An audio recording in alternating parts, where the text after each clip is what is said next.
Sitten mä sain kultaisen puhelinsoiton, jota ei koskaan kenellekään tuu, jossa oltiin silleen, että hei, me ollaan pidetty sua silmällä tosi kauan, että meidän tiimi olisi nyt valmis, että me ollaan niin kuin mietitty tätä tiimin rakentamista tosi pitkään ja me haluttaisiin ehdottomasti sut niin kuin tähän tiimiin ajamaan. Ja mulla oli siinä vaiheessa 5-vuotias lapsi sylissä ja imetin häntä siinä ja mä mietin, että tietääköhän ne ollenkaan, että mä oon tässä välissä tullut äidiksi. Mä en ole ajanut itse asiassa mitään, en edes karttingia, en mitään 4 vuoteen.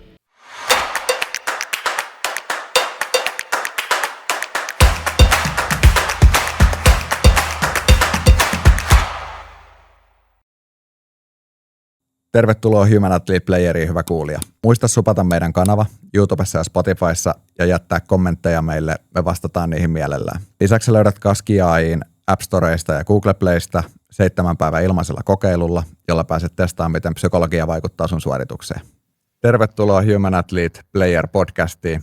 Meidän kantavana teemana on, että henkiset asiat erottaa parhaat hyvistä. Ja tuntemalla itsesi sä pystyt olemaan paras versio itsestäsi siinä lajissa, mitä sä ikinä teet. Tämän podcastin tarjoaa Kaski.ai ja mä oon Kristian Paloheimo, Kaski.ai:n perustaja. Ja tänään meillä on erittäin mielenkiintoinen vieras.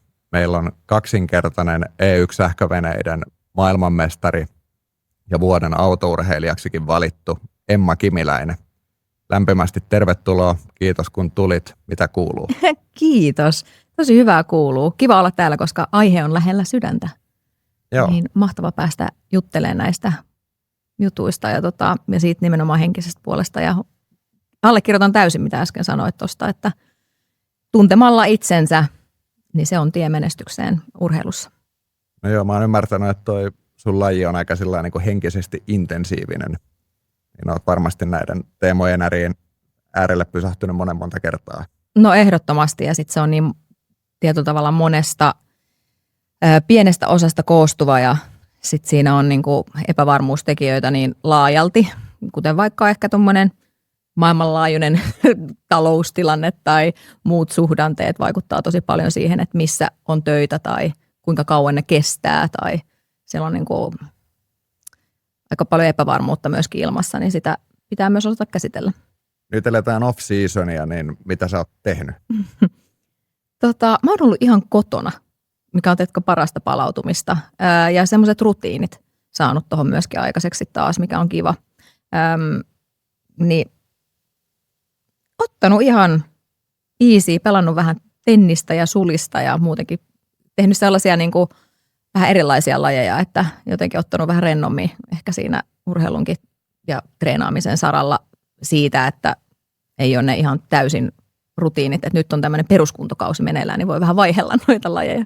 Tuleeko peruskuntohommissa muita juttuja tehtyä? Pyöräily isossa roolissa ja semmoinen perusjurnutus jollain kuntopyörällä 1,5 tuntia, 2 tuntia, sellaista niin kuin todella kevyttä niin kuin steady state aerobista tekemistä. Sitä on paljon ja joka aamu oikeastaan niin kuin 30 minuuttia, kun mä hyppään sängystä ylös, niin saman teen pyöräilee, että saa tavallaan dopamiinitasot ylös ja muutenkin semmoinen kehon käynti ja aineenvaihdunnan käynti muutenkin mielelle tekee tosi hyvää. Sitä tulee jurnutettua sillä pyörällä ja sitten tietenkin niin kuin jossain vaikka kuntosaliharjoittelussa, niin se on aika lailla sellaista aerobispainotteista, että ei mitään maksimivoimaa tällä hetkellä, vaan enemmän aerobista. Treenaako autourheilijat tai moottoriurheilijat maksimivoimaa ylipäätänsä? Maksimivoimaa treenataan ja nimenomaan sitä, että saadaan kaikki solut niin kuin samaan aikaan sieltä liikkeelle, eli sitä räjähtävyyttä nimenomaan. Ja sitä kautta sitten ja maksimivoimalla muutenkin, niin sillähän sä kehität sitä voimatasoja ylipäätään. Ja sitten se on tosi tärkeää, että sitä tehdään monipuolisesti, että on just aerobinen kausi, sitten anaerobinen kausi, sitten tullaan niin kuin tavallaan kestävyyteen voimaan, sitten on siellä räjähtävyyttä, että se niin kuin vaihtelee siinä ja oikeastaan sitä tehdään niin kuin ympärivuotisesti, koska ei ole sellaista piikkaushetkeä. Ei ole sitä hetkeä, kun sä piikkaat, kun se kausi kestää tammikuusta marraskuuhun. Niin sitten sä teet sitä tavallaan koko ajan siinä ja aina pitää olla parhaimmillaan, että siinä mielessä se vähän tuo haasteita siihen itse treenaamiseen kylläkin.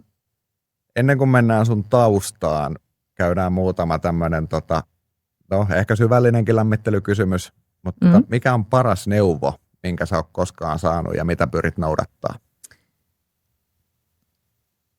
Paras neuvo. Älä stressaa asioista, joihin et voi vaikuttaa. Kiitos äiti. Se tuli jo ihan lapsena. Se on erittäin hyvä neuvo. Pystytkö sä noudattamaan sitä aina? Kyllä mä pystyn noudattamaan sitä, joo. Tosi vahvasti aina mietin, että onko tämä asia, johon mä voin vaikuttaa. Tosi ratkaisukeskeisesti menen muutenkin eteenpäin aina asioissa. Niin jos on jotain semmoista, mitä ei voi kontrolloida, niin siitä on aika turha ressata tai käyttää energiaa siihen pätkääkään siihen ressaamiseen. Onko se tuossa autourheilun skenessä, niin tietysti sulla on siellä mekaanikot, sulla on tiimi ylipäätänsä, niin onko paljon semmoisia asioita, mitkä on sun tavallaan vaikutuspiirin ulkopuolella?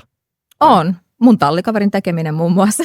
Joo. Tietyllä tavalla, että totta kai me tuetaan toisiamme ja siis tässä nykyisessä lajissa, mitä mä teen, tässä E1-sarjassa, niin me ajetaan tosiaan niin kuin pareittain. Eli mun tallikaverin suoritukset vaikuttaa meidän kokonaissuoritukseen ihan niin kuin munkin. Eli me ajetaan niin kuin vuorotellen ja kummankin pitää onnistua ja välillä aina toinen ei ehkä onnistu ja sitten toinen paikkaa, mikä on ihan makeeta. Se on niin kuin, tykkään siitä, että se on enemmän tiimiurheilua kuin ehkä olen aikaisemmin ollut, vaikka siis autourheilu ja moottoriurheilu ylipäätään on joukkueurheilu, koska aina ajetaan autolla tai jollakin vekottimella, minkä joku toinen on rakentanut. Ja siinä on aina se human factor myöskin mukana, että kaikkien pitää siellä mekaanikoista lähtien muistaa laittaa kaikki ruuvit kiinni ja niin kuin huolehtia siitä turvallisuudesta ja siitä, että pikkutarkasti tehdään säätöjä ja laitetaan kaikki kuntoon, niin siinä on niin kuin monessa paljon ihmisiä, joiden jutut vaikuttaa. Joo, toi on kyllä varmaan ihan totta. Ja äärettömän mielenkiintoinen konsepti, että kun yleensä on totuttu siihen vaikka formuloissa, että sulla on se rokkikukko Schumacher siellä ja sitten siellä on wingman Paricello, joka tekee sen, mitä toinen käskee ja teillä vedetään oikeasti yhteen hiileen. No nimenomaan. Ja se on makeeta. Ja sitten tietenkin on tiimissä on strategiaa ja siellä on niinku jokaisen pitää olla, on se sitten insinööri, strategi, tiimipäällikkö, mekaanikot. Kaikkien pitää olla aina paras versio itsestään juurikin niinä päivinä. Ja totta kai mä yritän tehdä parhaani, jotta he ovat niin. Että mä tuen niitä ihmisiä siinä ja yritän tehdä kaikkeni tunnistaakseen, minkälaisia henkilöitä he on, jotta mä tiedän, että miten mä voin heitä tukea tietyissä asioissa. Ja tämä pätee etenkin siihen mun tallikaveriin, eli mä tiedän tasan tarkkaan, mistä hän stressaantuu ja mä yritän lievittää häneltä aina tätä stressiä tietyissä paikoissa. Ja tiedän, miten hän toimii, miten hän tykkää valmistautua. Mä oon niin pistänyt merkille ja kysellyt paljon kysymyksiä myöskin siitä, jotta mä voin huolehtia, että mä en stressaannut asioista, joihin mä voin vaikuttaa, vaan mä oon vaikuttanut niihin, mihin mä pystyn ja loput mun on pakko jättää sitten niin kuin tietenkin hänelle ja luottaa siihen ja luotankin tavallaan 100% siihen, mitä hän tekee. Että aina lähden miettimään asioita just sitä kautta, että mihin kaikkeen mä voinkaan vaikuttaa ja onko se mun energian arvosta. Sulla on aika kiva tämmöinen empaattinen suhtautuminen tuohon hommaan, että jotenkin olen elänyt siinä uskossa, että autoilijat on tosi itsekeskeisiä sillain, että vetää, mutta se niin kuin, ilmeisesti ajattelet just toistepäin sitä asiaa. No, tiimeissä sitä hommaa tehdään ja kaikkien niiden ihmisten suorittaminen vaikuttaa siihen mun suoritukseen, että jos mä haluan menestyä ja jos mä haluan onnistua ja mä haluan voittaa, niin valitettavasti mä voin tehdä sitä yksin. Ja mikä on paras neuvo siitä sun lajista, mikä pätee elämään ylipäätänsä? No ehkä just toi, mitä äsken mainitsin, että kukaan ei menesty yksin. Se on vaan fakta. Voit yrittää toki ja varmasti onnistuukin tiettyyn pisteeseen asti, mutta sitten oot ehkä hukannut aika paljon energiaa, mahdollisesti aikaa, resursseja, koska niin se, että sä olisit jokaisen osa-alue-ekspertti, vaatii aika paljon. Että miksei mieluummin tuntuisi jotenkin, itseltä ainakin tuntuu fiksummalta rakentaa siihen ympärille tiimi, joka koostuu ihmisistä, jotka on eksperttejä joillakin tietyillä alueilla. Ja sitten kun sä teet yhteistyötä, niin siinähän te pääsette sitten sinne tavoitteeseen paljon helpommin. Että. Voisi kuvitella just kukaan ei menesty yksin, mutta semmoiset, ketkä väittää menestyneensä, niin unohtaa ehkä nostaa jonkun tyypin, joka on avittanut siinä matkalla. Että. Se on just näin. Se pitää niin kuin tunnistaa se, että ja antaa myöskin kredittiä, että moni asia vaikuttaa ja että on se sitten perhe, joka on tukenut alusta asti tai on se sitten niin kuin yksittäisiä ihmisiä, jotka on auttanut tietyllä matkalla ja kaikilla on merkitystä. Mikä on semmoinen asia, minkä sä antaisit nuorelle 18-vuotiaalle Emma Kimiläiselle? Mitä se voisi tehdä toisin? Sulla on ollut värikäs ura, sä oot vaihtanut juttuja, sä oot tehnyt kaikenlaisia hommia radiossa niin päin pois, niin mitä sä tekisit toisin? No mä varmaan sanoisin 18-vuotiaalle itselleni, että laput pois silmiltä. Siinä mielessä, että ehkä just toi, että on niin määrätietoinen ja voiton tahtoinen ollut aina, että siinä äkkiä tulee putkinäköiseksi, jos ei tajuu tavallaan katsoa laajemmin sitä perspektiiviä ympärillä. Että kaikki tieto ja kaikki taito edesauttaa sua eteenpäin siinä sun tavoittelussa ja määrätietoisella matkalla kohti jotakin. Eli se, että niin kuin on ajateltu, että pitää spesialisoitua johonkin tiettyyn juttuun, jotta sä voit olla maailman paras just siinä, niin se ei pidä paikkansa. Että mitä laajemmin katot ja mitä enemmän sulla on osaamista ja ymmärrystä siis hyvin monelta saralta, niin sitä paremmin sä pystyt tulemaan just siinä spesifissä asiassa menestyksekkääksi. Toi on hauskaa, kun tosi paljon huippu-urheilijoiden kanssa tässä jutellut ja käynyt läpi, niin joku kutsuu sitä monilajisuudeksi. Juuri näin. Niin se, että kuinka paljon se vaan hyödyttää, että sä teet kaikkea, oot kiinnostunut, utelias, et lukkiudu liian aikaisin siihen niin kuin ravihevosen tyyliseen hommaan. Nimenomaan. Ja sitten just semmoinen, että esimerkiksi tässä autourheilussa, että yleensä mut kysytään kanssa just sitä tai moottoriurheilussa, että mikä olisi se vinkki, minkä mä antaisin just vaikka nuorille tai lapsille, jotka haluaa tulla todella hyväksi ja menestyä siinä mitä ne tekee, niin se spesifisti tähän meidän lajiin sanottuna menee niin, että ajaa mahdollisimman paljon kaikkea mahdollista.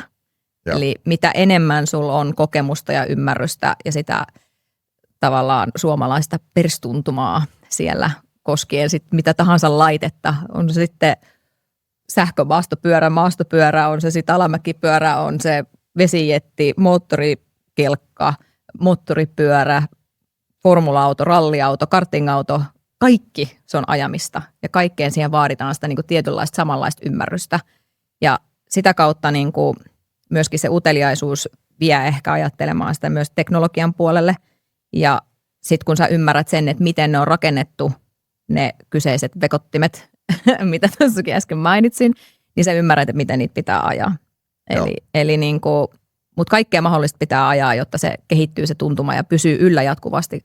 Tämä on kuitenkin laji, missä pääsee tosi vähän treenaamaan ylipäätään mitään, niin silloin kaikki se harjoittelu ja se lajin niin kuin tiettyjen ominaisuuksien ylläpito automaattisesti leviää niin kuin muihin lajeihin. Niin voisi kuvitella, että E1-sähköveneitä ei pääse niin kuin tuntimääräisesti ajaa niin kuin ihan hirvittäviä määriä. Ei, me ajetaan pelkästään kisoissa, piste. Oikeasti? Joo, ei ole ikinä mitään testejä. Kauden alussa on kauden aloitustestit kestää 2 päivää ja päästään ajaa ehkä niin kuin per kuski 3 kertaa 20 minuuttia. Ja sitten me mennään kisoihin. Ja sitten siis kisoissa, ja kisoissa ajetaan siis, mä pääsen ajaa kisoissa ennen aikaa jo 20 minuuttia suurin piirtein. Että ei me mitään treenata.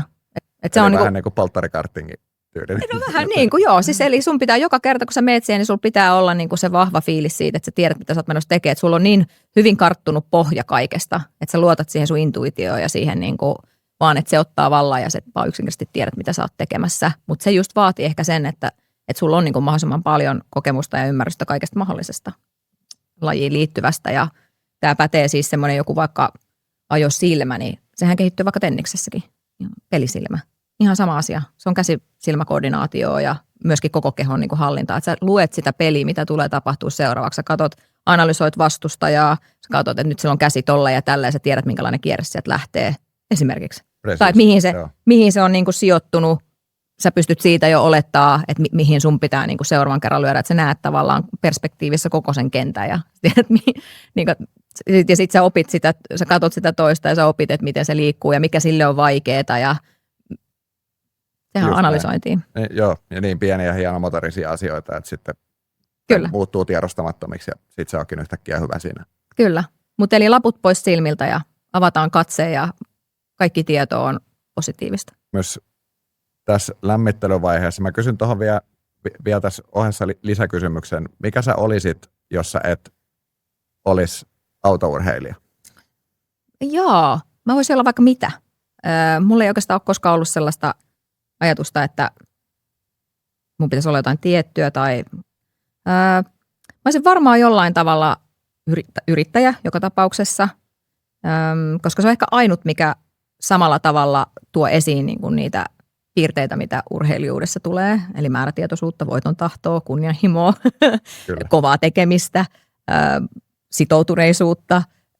Sä kohtaat tulee vastoinkäymisiä, sä selätät niitä, olet ratkaisukeskeinen, niin tavallaan kaikki ne luonteenpiirteet yleensä, mitä sitten tarvitaan siinä urheilussa ja varsinkin kilpaurheilussa, niin ne kyllä menee aika kivasti niin kuin yrittäjyyteen ja yritysten vaikka johtamiseen tai näin. Että on se sitten ala mikä tahansa. Ehkä se voisi olla jotain urheilupsykologian parilla tai jotain urheiluun liittyvää, ei mikään niin kuin sanottu, että se näin on, mutta yrittäjyys, semmoinen kova tekeminen. Piti kysyä vielä, mikä on paras oheislaji sun analyysin mukaan tuohon, että jos sä et pääse ajaan paljon ja sovitaan, että et käy ajaa mitään muutakaan, niin minkä lajin valitsisit autourheilijana? Niin, no nyt nykyäänkin, no niin kuin, vitsi, mullakin on pitänyt vähän opetella tätä, että moottoriurheilija on niin kuin se, että nykyäänkin ajan niin kuin veneillä, mä en ollut ikinä ajanut venettä aikaisemmin ennen kuin mä siirryin kyseiseen sarjaan, mulla ei ollut hajuakaan, miten vesi tavallaan elementtinä toimii, senkin on joutunut opettelemaan tavallaan ihan puskista uudestaan. Mutta se, mikä olisi helppoa, että sä lähdet siitä himaovelta ja sä pääset vaikka joka päivä harjoittelee ja se kehittää sitä ajosilmää ja tietynlaista hallintaa, kehohallintaa ja ymmärrystä niin kun, ja tulee vähän ajolinjoja ja sun pitää valita, mihin sä oot ajamassa ja mitä sä teet. Niin ehkä siis sähkömaastopyöräily. Ja mä sanon sähkömaastopyöräily sen takia, että siinä pääsee kovempaa kuin maastopyöräilyssä. Ja se tarkoittaa sitä, että tilanteet tulee silmille nopeammin. Eli se tekee nopeampia päätöksiä. Niin ehkä se olisi semmoinen, niin kuin, että vaikka siitä puuttuu 2 pyörää niin kuin verrattuna autoihin, mutta kehittää ihan tasan tarkkaan samoja asioita ja siinä tulee tavallaan se koko kehon hallinta, plus että se on hyvä liikuntaa ja samantyyppistä niin kuin sellaista kovasykkeistä, kovatemposta, ehkä jopa intervalliikin välillä, niin toimittele. Nopeata havainnointia vielä päälle. Nimenomaan ja alamäkipyöräily siihen samaan kastiin. Eli voi pyöräillä vaikka ylös ja tulla sitten lasketelle alas. Kunhan loukkaantumisilta välttyy. Niin. Se on just näin. Seuraavaksi kiinnostaa kuulla vähän sun taustasta. Minkälainen perhetausta sulla on? Miten sä oot kasvanut tähän lajiin ja tällaiseksi urheilijaksi kuin sä oot? Perhetausta on tosi lämminhenkinen ja tiivis. Olen Helsingistä kotoisin. Vanhemmat, 2 sisarusta, 2 vuotta vanhempi isoveli ja 8 vuotta nuorempi pikkusisko.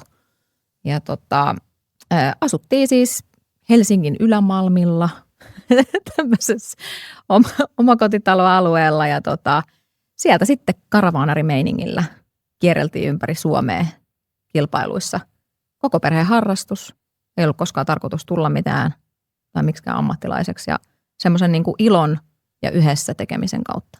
Kuulostaa aika tasapainoiselta. Todella tasapainoinen. Sitten oli paljon kaikkia muitakin lajeja, mitä itse harrastin. Että oikeastaan mä menin aina koulupäivän jälkeen vaan treeneihin, että energiaa on piisannut. Ja paljon tehtiin yhdessä. Kierrettiin kaikki talvet sitten hiihtokeskuksia ja käytiin paljon laskettelemassa ja sitten mä vaihoin jossain vaiheessa lumilautaa ja sitten tuli ajettua moottorikelkkaa iskän kanssa ja talvet ja sitten kesät me liikuttiin sitten aina kartingradalta toiselle. Harrastiko teillä muu perheessä? Joo, veli harrasti. Sitten tuli iltatähti, pikkusisko tosiaan mua 8 vuotta nuorempi, niin hän kokeili muutaman kerran, mutta ei sitten alkanut ajaa, mutta rakasti yli kaiken olla mukana. Että on aina sanonutkin, että oli ihan paras lapsuus kartingradoilla ja siellä oli tietenkin sitten muutenkin se on hyvin perhekeskeistä, että kaikki perheet tekee sitä, tai teki ainakin silloin. Nykyään se on jotenkin mennyt sellaiseksi aika ammattimaiseksi ja joku 10-vuotiaita ajaa jossain tiimeissä. Ja sitten sinne kuitenkin meikäläisen aikana oli just, että jos joku farmariauton takapaksi aukesi ja sieltä otettiin esille karting-auto ja alettiin ruuvaamaan, niin vähän muuttunut se meininki siitä, että nyt sit maksetaan 10 000 per kilpailu siitä, että käydään vähän ajamassa kartingiin, niin jotenkin eriskummallista. Joo, se tuntuu, ja se tuntuu aika monessakin lajissa olevan nykyään sillain, että hirveän nuorena täytyy olla niin kuin erikoistunut ja niin kuin lapsi-ammattilainen käytännössä. Joo, se on outoa. Että tätä mä just ehkä tarkoitin sillä, että laput pois silmiltä, että sun ei tarvitse niin kuin fakkiintua siihen yhteen asiaan liian aikaisin, vaan kaikki tekeminen tukee ja ei tarvitse erikoistua. Niin kuin, sä voit erikoistua sitten joskus, jos kiinnostaa, eikä silloin tarvitse erikoistua, vaan voi edelleen niin kuin tosi monipuolisesti tehdä asioita. Ja voisi kuvitella, että sillä voi olla jopa niin kuin negatiivisia vaikutuksia, että liian aikaisin Niinpä. Sitoudutaan johonkin hommaan niin kuin täysillä.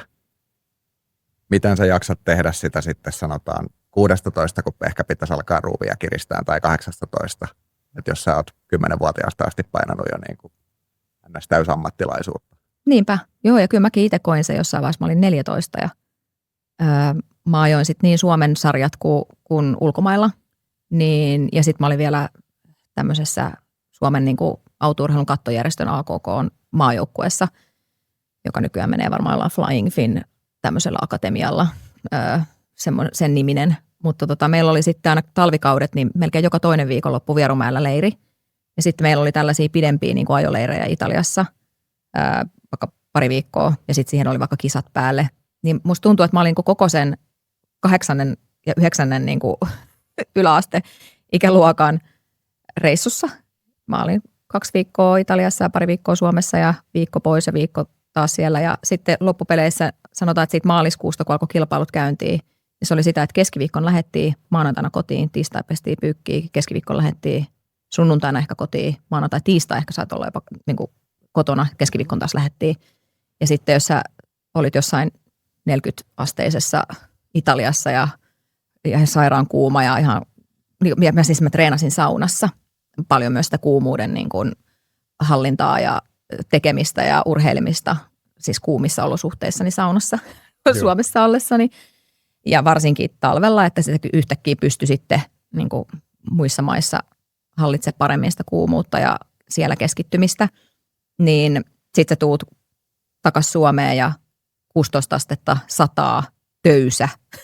Tiedätkö, niin kuin keskellä ei mitään SM-kilpailut. Niin kyllä siinä oli niin kuin teini-ikäiselle aika paljon myöskin sitä, että paljon reissussa ja sitten tietenkin koulu siihen päälle, että mä kyllä lähdin yläasteelta 9 keskiarvolla Mäkelä-Rinteen urheilulukion, koska olin joskus ala-asteella päättänyt, että Mäkelä-Rinteen urheilulukion pitää päästä, koska se on ainut, missä mä koin, että tätä lajia ja niin kuin tätä mun tekemistä tuolla tasolla pystyisi sitten tukemaan niin, että pystyy hoitamaan ne koulut samalla.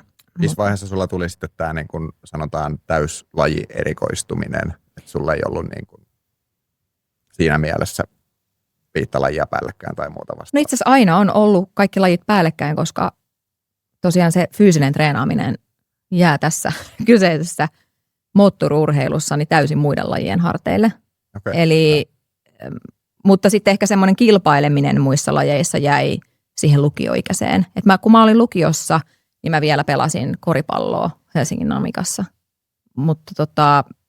ja B-junioritasolla. Mutta sitten se loppui, koska mä en tietenkään pystynyt ihan samalla tavalla sitoutumaan niihin treeneihin, kun alkoi kisakausi ja mä olin koko ajan poissa. Tai sitten ei se varmaan aiheuttanut kauhean hyvää fiilistä noissa pelikavereissa, että yksi tulee vaan peleihin pelaamaan, eikä treeneissä ollenkaan. Mutta joo, siihen sitten karateen mä kans, siinä mä kilpailin niin kuin yllättävän pitkäänkin, ehkä joku, no just siihen ehkä kun mä vaihoin sitten koripalloa joskus sanoisin 12-vuotiaana varmaan, 12-13-vuotiaana, niin, mutta aina tietenkin valinnut kaikki tuommoiset lisäurheilulajit sen perusteella, että ne ei ole kesälajeja, eli ne ei mene päällekkäin tavallaan sen itse päätekemisen kanssa, vaan ne tapahtuu hallikaudella tai ne tapahtuu niin kuin talvikaudella. Et sen verran on kyllä tietenkin ajatellut sitä asiaa. Joo, kyllä sä oot selkeästi tosi paljon tehnyt aina. Joo. Ja vieläkin. Että, Ehdottomasti. monilajisuus kunniaa ilmeisesti. Nimenomaan. Ja siis just, että kaikkihan kehittää, että just se, että vaikka jos nyt mietitään sitä koripalloa, niin joukkueurheilutaidot esimerkiksi, mikä varmasti niin kuin oli just sillain semmoisena tosi määrätietoisena, voitontahtoisena yksilöurheilijana, niin kuin mä silloin ajattelin joskus niin kuin lapsena ja muutenkin nuorena, niin se oli niin kuin hyvää tekemistä, että se joudut tehdä joukkueessa. Mä ehkä niin kuin sanoisin, että vaikka sulla olisi yksilöurheilulaji, niin kyllä kannattaa ottaa siihen joukkueurheilulajiin niin kuin vastapainoksi. Joo, ja voi tietysti olla vähän persoonakysymyksiäkin sitten. Että, Toki. Mutta mun mielestä mä oon ehkä sitä mieltä, että se, että sä meet sun persoonan taakse, että sanot, että kun mä oon introvertti, niin mun ei tarvitse olla ekstrovertti koskaan, niin se niin menee. Että kyllä me kaikki joudutaan niin kuin näkemään vaivaa vaikka työelämässä, kyllä, koska kaikki tapahtuu tiimeissä lähtökohtaisesti. Että aika harva pystyy tekemään vaan semmoista duunia, mitä se tekee tasan tarkkaan yksin eikä kenellekään tai kenenkään muun kanssa. Joo. Niin sillä mä niin kuin sanoisin, että sosialisointi ja kommunikointi, ne on vaan asioita, jotka täytyy tehdä. Joillekin se on helpompaa, toisille ei, mutta se on kaikille pakko. Eli sitä kannattaa vaan niin sanotusti pusata ja yrittää olla sitten sillä epämukavuusalueella, niin mukavuusalueella kuin pystyy. Just näin. Ja sitten ehkä semmoinen niin kuin antamisen ilo kaikki muu elämässä sillä että jos et sä koskaan pyri niin kuin tekemään toisille mitään tai palvelee aika itsekeskeiseksi menisi, että jos aletaan vaan niin kuin optimoimaan sitä omaa tekemistä. Niinpä. Ihan kaikkialla. Mun mielestä ehkä semmoinen hyvä elämänsääntö on se, että hyvä tulee hyvän luo. Näin se on. Aina. Se pätee niin kuin tosi moneen asiaan. Kyllä. Se on bisneksessä, se on urheilussa, kaikessa. Niin. Ja just se, että se, että auttaa jotain muuta, niin mitä se on niin kuin itseltä pois? Että se täytyy niin kuin luottaa, täytyy olla semmoinen luottamus. Ja vaikka se tulisikaan itseensä luo, niin mitä sitten? Mä ainakin saan hirveästi niin kuin hyvää fiilistä siitä, että pääsee auttamaan myös muita. Varsinkin kun mä koen, että ei se ole multa niin kuin pois. Ja jotain muiden onnistumisista iloitseminen tai muilta oppiminen. Siis mitä parempia vaikka mun vastustajat on ja mitä parempia, miten enemmän ne antaa mulle painetta, niin sitä parempihan musta tulee. No, niin. Et mä mieluummin niin kuin kilpailen todella hyvien kanssa ja opin heiltä koko ajan, koska sitten se vie mua eteenpäin. Semmoinen niin kuin käännekohta tuossa sun lajihommassa, sä siirryit sitten kilpaileen aikuisissa. Kerrokko pikkusen niin kuin leikkauksen, että mitenkä toi sun ura on edennyt tuossa autourheilun puolella. Nykyään tietysti veneisiin elementit kaikki on vaihtunut, mutta mitenkä se niin kuin alkupää meni sieltä, kun kartingit ja muut loppu?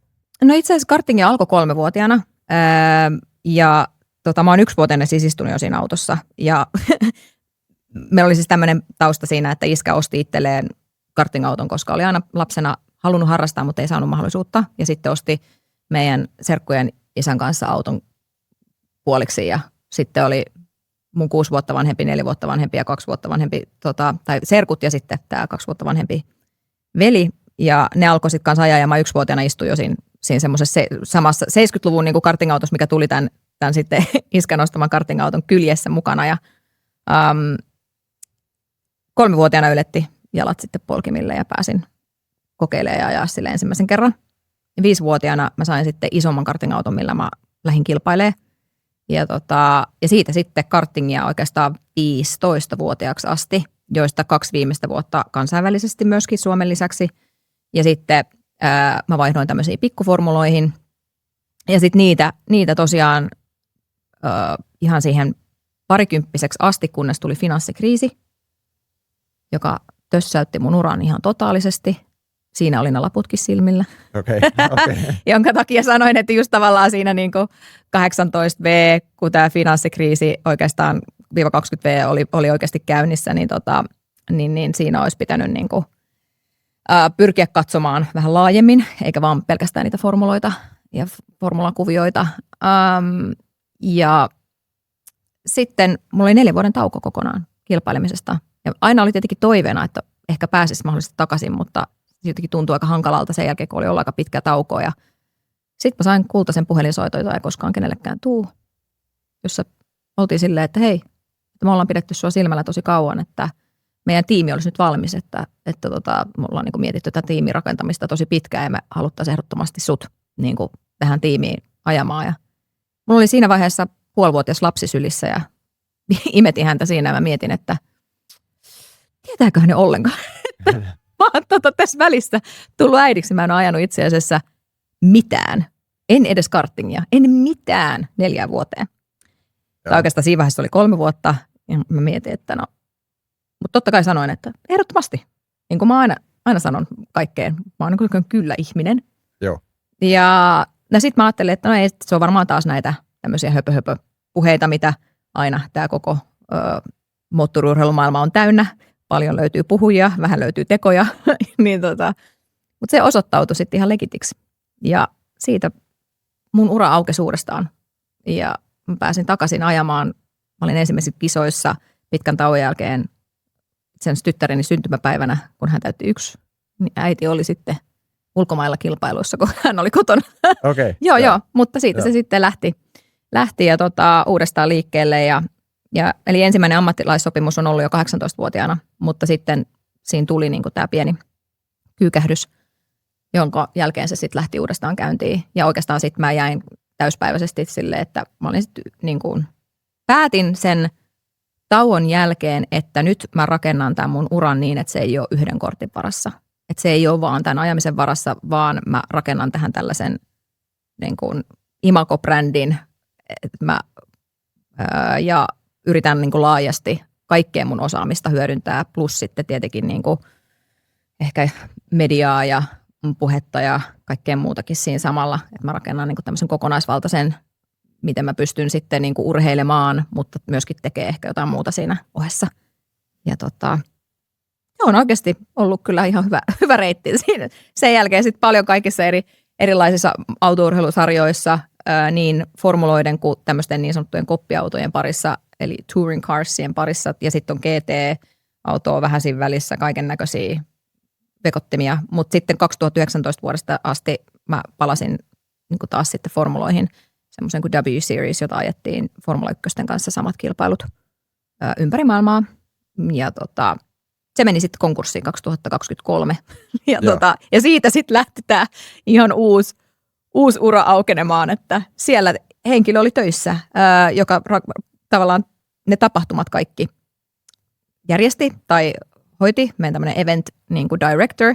Hän meni tähän uuteen sarjaan, tähän E1-seriesiin duuniin. Ja hän laittoi mulle siis Instagramin kautta viestin, ja sitten sähköpostin, mutta laittoi, että hei, että olisi tämmöinen ihan uusi sarja. Laittoi muutamat kuvat, videot tämmöisistä avaruusaluksen näköisistä lentävistä formulaveneistä. Ja sitten se sanoi, että tämä lähtee käyntiin tuossa 24 ja etsitään kuljettajia. Se olisi tosi hyvä tässä, kun sä oot aina ollut formuloissa sadekelillä ylivoimainen. Niin. Se oli jotenkin niin huvittava. Tämmöinen käänne. Ja sitten mä katsoin sitä. Kuvitella, että siinä ei ihan suoraa analogiaa ole kuitenkaan. No itse asiassa siinä on sellainen analogia, että tämä suomalainen perstuntuma tulee aika paljon kunniaan siellä myöskin. Eli sun pitää niin kuin hyvin paljon tuntea ja tulla yhdeksi sen kyseisen vekottimen kanssa ja tietää, missä se limitti menee. Eli siinä mielessä se sadekeli on, niin kuin, koska pito on vähän niin, kyllä, ja se vaatii sellaista tosi pikkutarkkaa analyyttistä tekemistä, jotta sä oot silloin nopea. Plus ehkä semmoista boksin ulkopuolelta ajattelemista kanssa, että se ei ole niin yksinkertaista ja semmoista tietyllä autohallintaa ja muuta. Niin se menee kyllä ihan, sitä tarvitaan tässä tosi vahvasti, eli ei niin kuin mikään ohihaku. Joo. Mutta sitten mä totesin, että en ole kyllä ikinä ajanut venettä koskaan, minkäännäköistä, en edes mökkivenettä ja on tosi merisairas, mutta mä tuun. Sä oot merisairas ja sä ajat E1. Kyllä. Ehkeet. Kyllä. Okei. Okay. Joo, mä oon huomannut, että hei, siitäkin pystyy niin kuin pääsemään yli siitä merisairaudesta. Mutta kyllä mulla aina silloin välillä tulee, jos on pitkiä taukoja, ja sitten mä menen ihan vaan siihen laiturille, ja se heiluu. Niin kyllä mä oon siinä niin kuin hetken aikaa silleen, että Joudutko sä ottaa jotain niin kuin pahoinvointilääkitystä? Ei. Kyllä mä niin kuin oon ajatellut sen niin, että niin kuin moni muukin epämukavuus elämässä, niin se kestää se hetken, ja sitten pitää päästä yli. Mä vaan keskittyy. Onko sulla ikinä tullut siis ajaessa semmoista niin kuin merisairauskohtausta? Tai? Ei siinä ajaessa, koska siinä jotenkin sä katot sinne horisonttiin ja sä keskityt niin vahvasti. Mutta siinä kun me odotetaan sitä, että me päästään niin kuin siihen lähtöön, ja jos se viivästyy ja siellä on kova merenkäynti esimerkiksi, sittenhän se tietenkin, me ollaan vähän niin kuin paikallaan. Ja sitten siellä veneessä, niin siellä on semmoinen 75 astetta lämmintä, jos ulkona on 30 astetta lämmintä. Niin kuin useasti kesällä näissä paikoissa, missä me ajetaan, niin on se vähintään 30 astetta ulkolämpötila. Niin se suomalainen vähän mietosauna, ihan ok, 75 astettahan on jo hyvät löylyt. Niin sanotaan näin, että siinä kun oot siellä saunassa ja se kivasti keikuttaa ja ei ole oikein määränpäätä ja sitten sä joudut ajaa sellaista pientä ympyrää sen takia, koska siinä odotetaan sitä niin kuin lähtö tavallaan järjestykseen menemistä. Että kaikki niin kuin kiertää vastapäivään niin kuin semmoista pientä ympyrää pojun ympäri, niin kuin, että pidetään ne vehket käynnissä ja näin edelleen. Niin kyllä siinä on muutaman kerran ollut semmoinen, että voi kuvitella. Sä oot hei Tom Bradyn tallissa. Mm-hmm. Tom Brady on GOAT. Se on aivan legendaarinen henkilö. Minkälainen se on pomona ja tallipäällikkönä? Tai niin kuin, mikä hänen rooli on ylipäätänsä tuossa teidän? Somessa on näkynyt monta kertaa. Joo, hän on meidän semmoinen niin kuin, kantava voima, joka ehkä määrittää sen, että miten se tiimi rakennetaan. Ja meidän tällainen lausahdus on fiercely competitive, eli me olemme todellakin voitontahtoisia. Ja se ehkä, sen tyyppinen DNA menee kyllä läpi ihan joka ikisen ihmisen, joka meidän tiimissä on. Ja sitä mukaan se on myöskin rakennettu. Eli kaikki tähtää sinne voittamiseen ja tekee ja kääntää joka ikisen kiven, jotta me sinne päästään. Ja on valmiita niin kuin menee itteensä ja ole paikalla aamusta iltaa ja tekee kaikkeensa siihen, että me ollaan kilpailukykyisiä ja myöskin katsotaan boksin ulkopuolelle tosi vahvasti, että miten me ollaan koko ajan parempia. Eli jatkuvasti halutaan kehittyä. Että vaikka me voitetaankin, ja nyt oli toinen maailmanmestaruus putkeen, niin siitä huolimatta niin me ei olla valmiita, vaan me halutaan jatkuvasti kehittyä. Että se on ehkä se, mikä tulee Tomilta. Ja myöskin se semmoinen hyvä energia, että hän niin kuin on tollainen, mutta positiivisella tavalla. Eli hän on semmoinen tietyllä lailla hyvän energian positiivisuuden force of nature. Että hän tulee paikalle ja hän on tosi rauhallinen, tosi semmoinen, niin kuin, sillä on siis valtava se sen käsien väli. Ja siis sen käsi on niin kuin varmaan mun pään kokoinen. Se on valtava kämmen. Ja. Se on jännä, kun se ottaa, niin kun nappaa kiinni, niin musta tuntuu, että mun puoli selkää on niin kuin, tiedätkö, hänen käden alla, koska siis se on valtava se handu. Niin hän on siis semmoinen niin kuin oikein todella hyvän energian ja semmoisen positiivisen tekemisen luoja siinä tiimissä. Että hän on semmoinen ylhäältä päin katsoja, eli ei osallistu operatiiviseen toimintaan, mutta on vahvasti mukana sitten siellä taustalla. Plus katsoo kaikki kilpailut niin kuin, livenä, jos ei pääse itse paikalle. Että muun muassa meillä oli Italiassa kisat, niin hän oli myös Italiassa, mutta valitettavasti hän ei ollut meidän kisoissa, vaan Jeff Bezosin häissä, mutta se ei estänyt sitä, etteikö YouTubesta olisi suorana pyörinyt ne kilpailut siinä häissä illallisella ollessaan, tai päivällisellä, vai mikä siellä nyt olikin käynnissä siihen aikaan, kun meillä kilpailut oli, että sieltä tulee jatkuvasti viestiä sitten WhatsAppin kautta ja kysymyksiä ja tsemppejä ja niin kuin kommentteja ja siinä reaaliaikaisesti. Aivan loistava. Tämä on kyllä niin hieno tarina ylipäätänsä, että kuinka yksi asia vaan johtaa toiseen. Ja oliko Tom Brady hyvä seremoniamestari viimeisissä maailmanmestaruusjuhlissa? No itse asiassa se ei ollut meidän juhlissa mukana, että hän joutui lähteä, hänellä on näitä NFLn selostushommia nyt tosi paljon ja se on jokaisessa niissä Foxin selostushommissa mukana, niin se joutui lähteä sitten Los Angelesiin siinä, ettei päässyt meidän juhliin, mutta meillä oli pre-juhlat. Meillä oli sitten just ennen kilpailuviikonlopun niin kuin alkamista, torstaina alkaa niin kuin virallisesti hommat käyntiin, niin, tai perjantaina lähtee aina viralliset hommat käyntiin ja lauantaina on sitten itse kilpailupäivä, niin hän oli sitten torstaina meidän semmoisessa isossa kumppanitapahtumassa ja siellä sitten valoi uskoa koko toimintaan. Sulla on datan perusteella parhaat kuljettajastatsit tuo E1-sarjassa ja onko niin, että siellä on miehet ja naiset ajaa samaa sarjaa.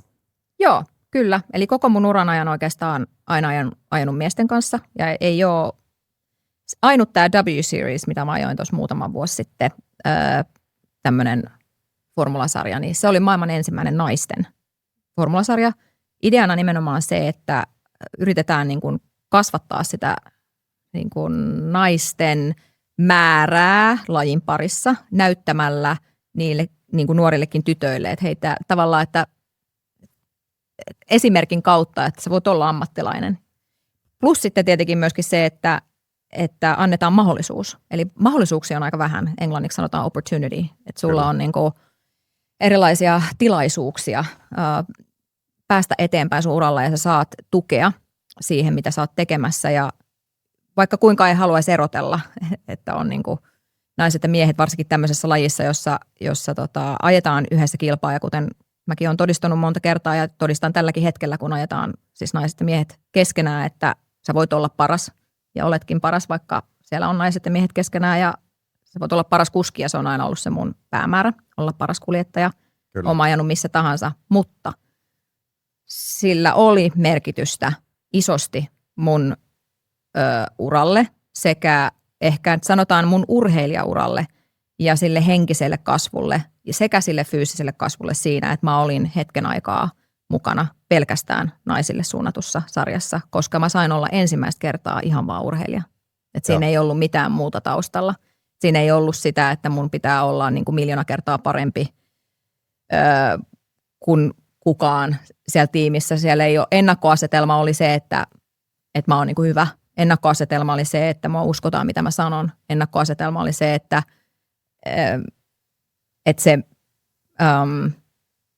mulla on talentti.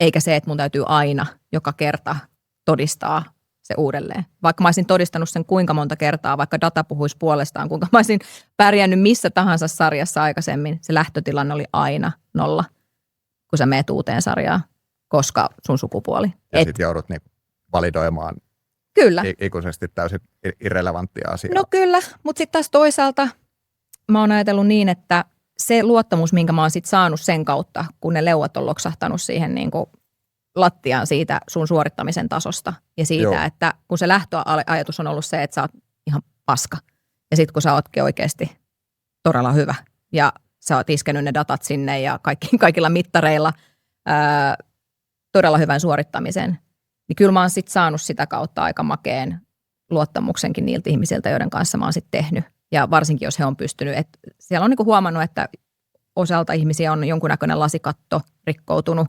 itseltään, omista ennakkoluuloistaan, ehkä stereotypioista. Joillakin se ei ole rikkoutunut, mutta voiko mä vaikuttaa siihen? En. Jotkut on halunnut tehdä sen uran hankalaksi siitä huolimatta, koska heidän omat henkilökohtaiset uskomukset, stereotypiat, ennakkoluulot on mitä on, mutta se ei ole mun niinku hallittavissa. Mutta oli se kyllä itse asiassa aika makea fiilis sit olla kuitenkin siinä W-seriesissä, jota mä alun perin kyseenalaistin, koska mä haluan olla paras kuljettaja, en paras naiskuljettaja. Aivan. Mutta se oli kyllä siis, oli se vapauttavaa. Se, että mä voin, ihan tämmöinen ihan todella pieni asia, mutta että urheillessa naisena siellä kilpailuissa mä pystyin esimerkiksi niin kuin kävelee varikolla niin, että mulla oli se ajohaalari tuosta niin kuin vyötäröstä alaspäin auki ja mulla oli ihan siis ihan normaali urheilutoppi siinä alla ja se oli niin kuin normaalia. Joo.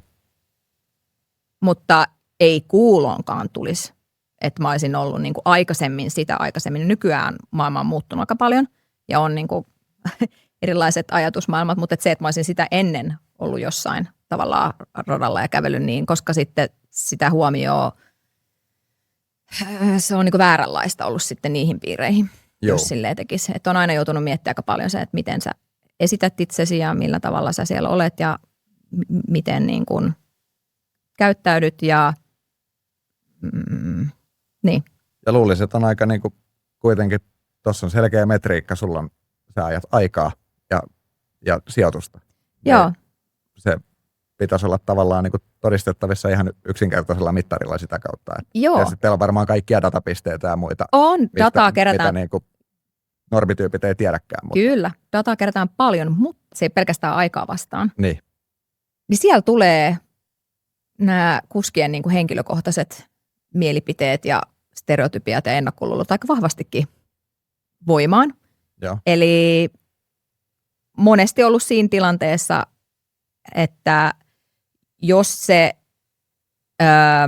niin sanottu naiskuskin rooli on jollain tavalla nostettu joillakin elementeillä esiin, vaikka esimerkiksi pinkkinä autona, kypäränä tai muuten niin kuin sun ympärillä pyörii huomiota sen sukupuolen takia ja sä oot vaikka ainut nainen siinä sarjassa, niin valitettavasti aika iso backfire tulee siellä itse radalla. Eli kyllä siellä kuljettajat on yrittänyt tehdä ihan kaikkensa sen eteen, että ne ei jää mun taakse, koska he ei halua sitä huomioon, että nainen voittaa. Ja se tulee varmaan sisäsyntyisesti jostain. En mä tiedä, jos sä lähdet ajaa kartingin jonkun sun naispuolisen ystävän kanssa tai työkaverin kanssa tai muuta ja hän voittaa, niin tuntuisiko se niinku pikkasen kuitenkin silleen, että sieltä tulee joku sellainen. Mun täytyy tunnustaa, että mä oon noissa polttarikartingeissa ja muissa semmoinen, mä en ole mikään luonnon virtuosi siinä hommassa. Toki mä oon ajanutkin vaan muutaman kerran. Että Kyllä. En odotakaan siinä hirveitä. Mutta. Niin, tai että sä menet pelaa vaikka tennistä ja sitten tavallaan ja joku tavallaan niin sun tasoinen, mutta mimmi pieksee. En mä tiedä. Siinä on, niin. se on niin henkilökohtaista. Tätä mä just tarkoitan. Se on niin henkilökohtaista. Että. Tietysti vihaa häviämistä ja ei se niinku tietysti en mä tiedä auttaako se elementtinä. Se on ehkä se, en tiedä tuleeko se jostain tyylin ala-asteelta tai jostain, että hävisit tytölle, mutta kun mulla on Suomessa on niin paljon vaikka hyviä naistennispelaajia, että mä tiedän sen, että niin vaan käy, että ei siinä mitään. Niin, mutta. Just näin. Ja tämä on ehkä muuttunut. Tämä on myöskin, tämä kulttuuri on muuttunut ja sitä Kyllä. on niin kuin muovattu, mutta sitten jos miettii, että mä oon 3-vuotiaana aloittanut ja tässä on nyt yli 30 vuotta takana,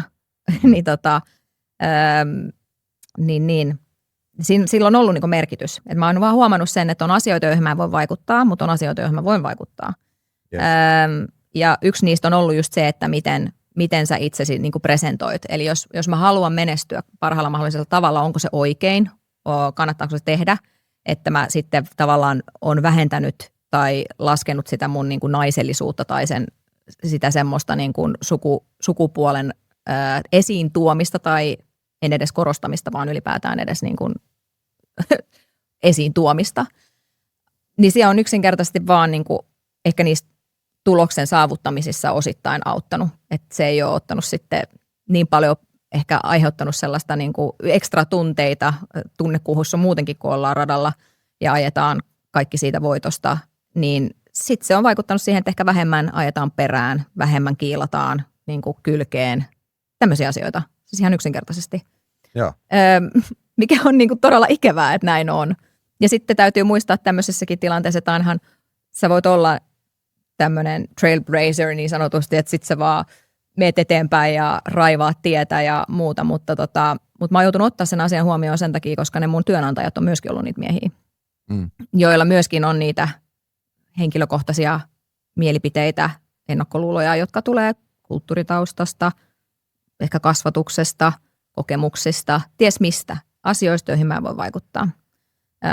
Niin sitten on vaan löytänyt niitä tietyllä tavalla keinoja niin kuin sitten aina väistellä niitä joitakin kiekkoja ja sitten vaan mennä tavallaan eteenpäin siitä huolimatta.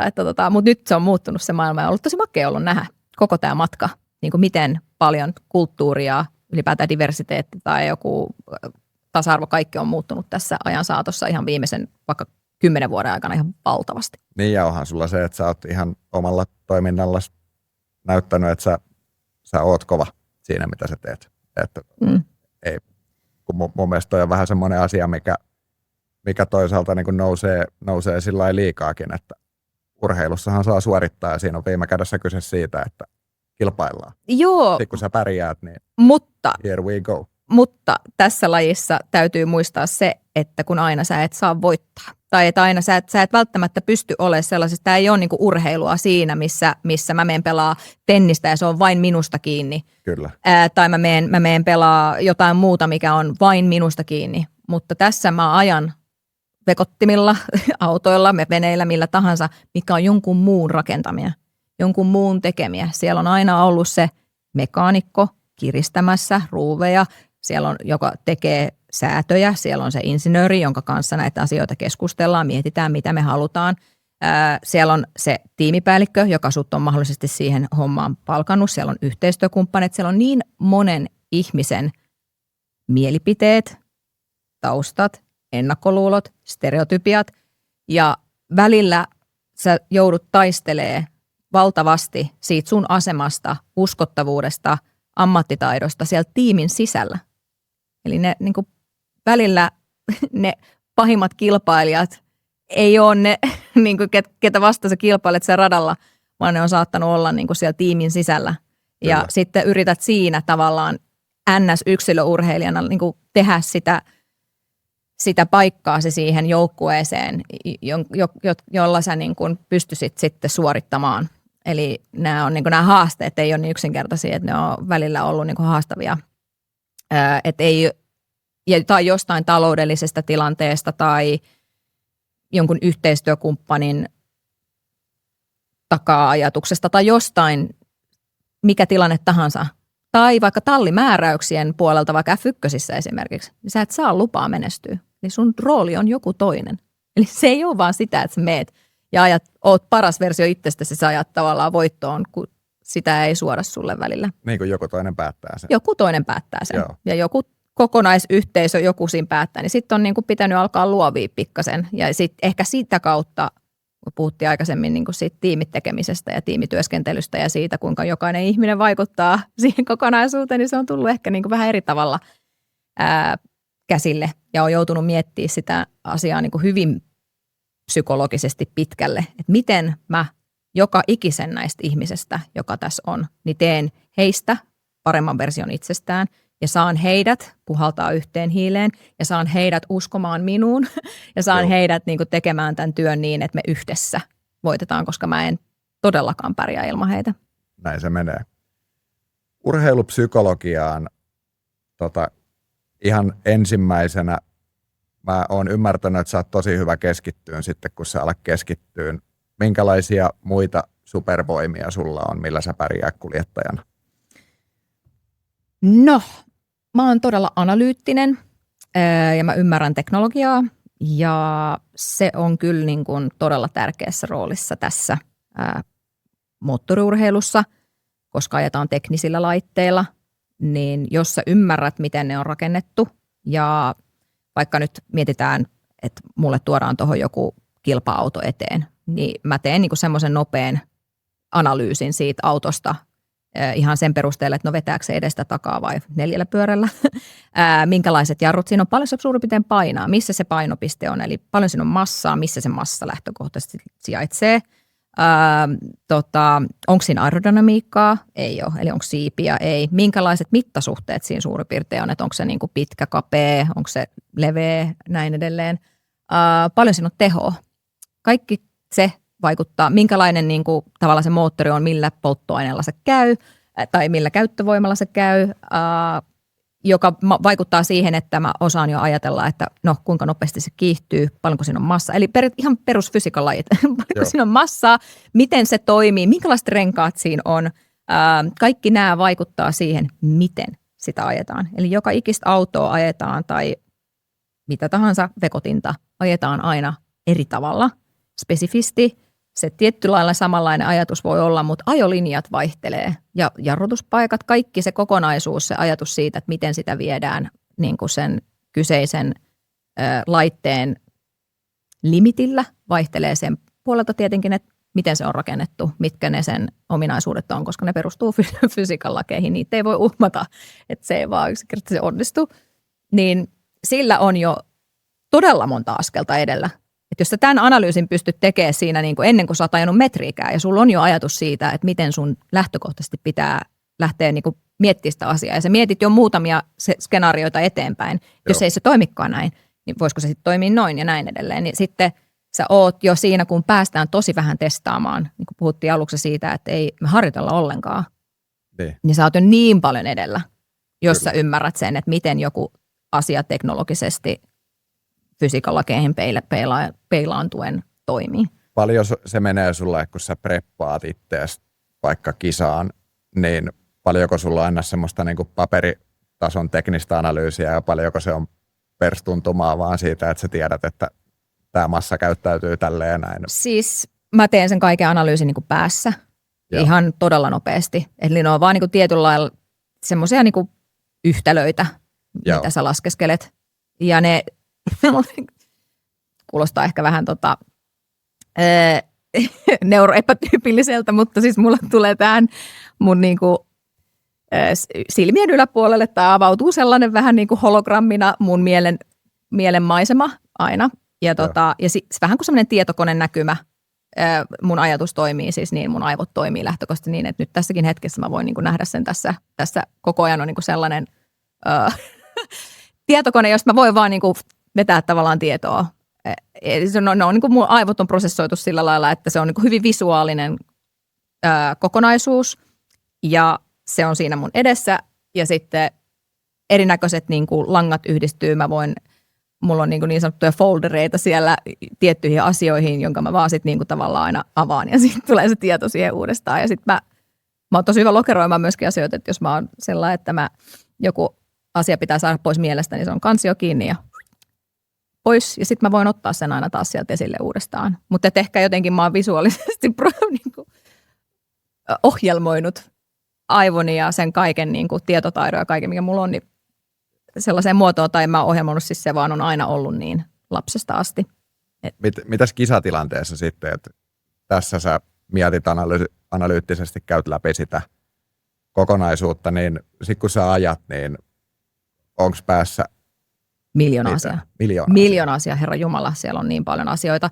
Nimenomaan siinä sä lasket niitä yhtälöitä kaikkia ihan jatkuvasti. Ja ehkä tässä nykyisessä hommassa näiden kilpaveneiden parissa se on vielä maksimaalinen verrattuna siihen, mitä se on vaikka formuloissa. Eli jos me nyt mietitään, mitä nämä kahdella on eroa, isosti keskenään vaikka kumpikin on ajamista, niin ensinnäkin siis se pinta, missä ajetaan, eli formuloissa tai rata-autoilussa, niin sulla on siis rata, joka on asfalttia, se pysyy paikallaan. Se ei liiku siitä yhtään mihinkään siinä, ne mutkat pysyy paikallaan. Se voi olla märkä, kuiva tai jotain siltä väliltä, mutta se ei missään nimessä vaihda muotoaan. Joo. Yes. Mutta sitten täällä veneilyn puolella niin meillä on meri, jossa on sitten, tai on se sitten järvi tai joki, mikä tahansa, mutta se on vesi elementtinä ja se on jatkuvasti liikkeessä. Siellä on erinäköisiä vuorovesiä, siellä on virtauksia, tuulee, muita aaltoja, muista veneistä tulevia aaltoja, niin kuin, että joku iso risteilijä mennä siitä ohi ja hirveät aallot tulee siihen. Ja se on joka hetkessä päivän aikaa myöskin erilainen. Eli sitten se vuorovesi vaihtuu, se virtaus vaihtuu päivän aikana. Sun pitää jatkuvasti tehdä analyysiä siitä, että mitkä ne olosuhteet on siinä hetkessä. Se on se isoin muutos. No sitten se toinen muutos on se, että missä autourheilussa sä et pysty säätämään mitään sen kyseisen kilpailun tai ajamisen aikana muuta kuin jarrubalanssia. Mutta lähtökohtaisesti ne säädöt, mitkä sulle on sinne laitettu, niin sun on niiden kanssa pärjättävä. Ja sit sä voit muuttaa sun ajotyyliä sen mukaan, mitä se auto niinku vaatii. Mutta välillä enemmän tai vähemmän sä oot pulassa tai sit sulla on niinku hyvä päivä. Joo. Ja sä lasket siinä ihan yhtä lailla sitä yhtälöä yhteen siitä, että mikä sun rengaskulma on, mikä se pidon määrä siinä radalla on, kuinka kaikki vaikuttaa kaikkeen tavallaan.